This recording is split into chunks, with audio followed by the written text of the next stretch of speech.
Hello, my name is Jeannie Clark. I'm a visual artist and my practice includes drawing, painting and printmaking.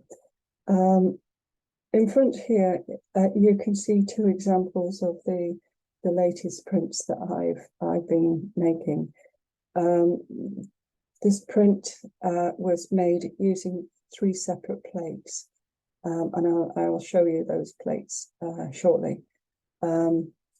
This is the same, this is a print using exactly the same plates, but treated slightly differently with the colour use. So you can see here that you can get quite a range of difference in your work using basically the same printmaking plates to develop really quite extraordinary outcomes.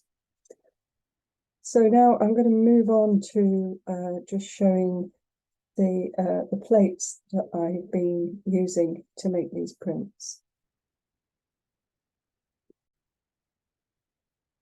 So here are the 3 plates that I've used to make this print.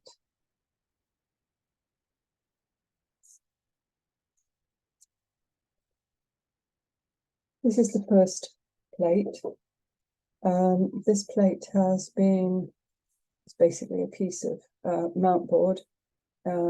This plate has a drawing on it. It has carborundum. It has wood glue, waterproof wood glue, which are these lighter areas, and the card has been scribed into both with a scalpel and an etching tool. Once this plate has dried, once I've made it, I ink the plate up using etching ink, and then polish the ink away. Basically, I push the ink into the grooves, and the ink is absorbed by the carborundum, making a richer tone. And where the wood glue is, the ink actually skids off. The ink also stays in these grooves here. So this is an intaglio inking process that I've been using. So once that's inked, I actually take my paper, which I often use either Fabriano or Somerset paper, and then the paper is laid over the top of the plate and put through an etching press. And I'll probably repeat that process, let's say 10 times, so that I've got 10 of the background images on which to start building my final print. The next stage then is to consider the next, if you like, plate that would go over the top of the print. This would be considered a block print. I would ink this card up, lay this on top of my print, sorry, that way around, and so effectively that goes through the etching press, and you get a second colour over the top on that paper, so that where these gaps are, you have the background colour, and this is the block print that goes over the top there. That's an example of that.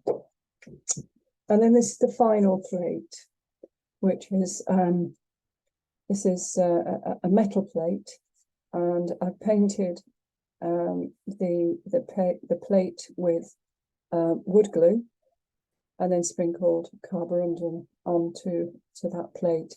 I've also sketched into or scratched into the metal plate using an etching tool, and those etched marks that you will see on the plate itself will actually transfer onto the image. So then that image is inked up, the ink is wiped away. So these areas around here would be nice and clean, and all of the ink would be absorbed by the actual carborundum. And then that again is overprinted. So that would be the third layering of that print. So finally, this is the completed print using 3 different plates. I'm now going to move on to looking at the materials for making a Collagraph plate.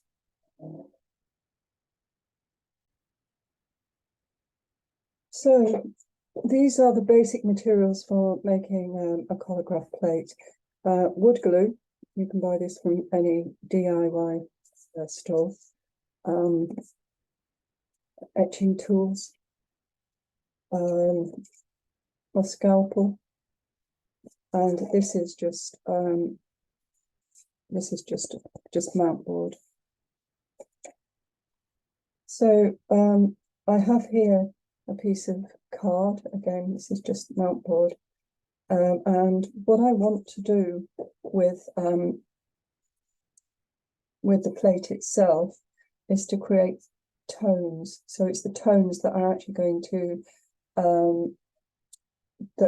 sort of define the image, if you like. So I start by sketching down the image, first of all, in pencil. And then I can go through a process of adding materials to create my image.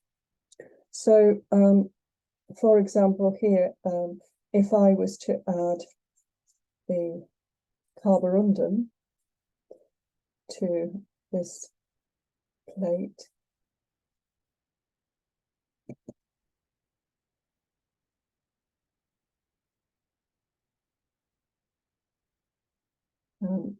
scribing down or painting down the PVA glue and then sprinkling carborundum on there, the carborundum itself will print really quite dark. So that might be the darkest tone that you might create with the materials that you're using. So the carborundum will be quite a dark tone. If I wanted something that was really quite light, or a light area, then I'd actually paint that area with the actual wood glue. What happens is when this dries, when the wood glue dries, and if this was inked in the usual way, the ink would actually skid off the actual plate itself. So far we've got the darker tone and a lighter tone. So we want something that might be slightly in between.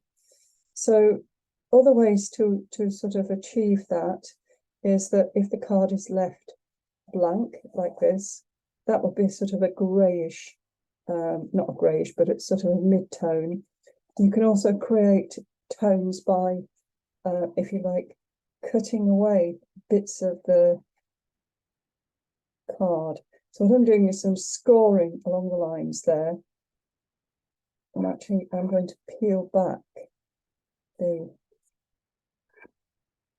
I'll show you that. Peel back the surface of the mount board, and that reveals a kind of fuzzy background, and that will create another tone. So you get something that's more of a midway, not quite as dark as the carborundum, but this will be a different range of tones. So you get a good range of tones on a plate to sort of create an image. And this image is actually sort of also based around tones. So you have the lighter tone areas in the background. This blue on top is a mid-tone, and the darker tone here is the carborundum. So moving on, looking at the etching tools, you can actually scribe into the surface of the card with these tools. As you sort of bite or scribe into the surface, you are actually creating a drawing. And what will happen, I don't know if you can see that, but what will happen You can just about see it in this area here.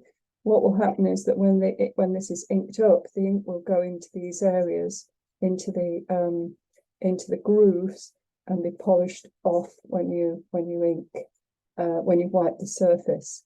So these lines will actually show quite nicely. You can also use your scalpel to actually build areas of interest. So the scalpel becomes a drawing tool. So just to kind of go over this a little bit more, basically creating collagraphs, you try to choose materials that will build tonal areas. And these are the basic materials that you will need to create a collagraph. You will need to also print your collagraph using an etching press.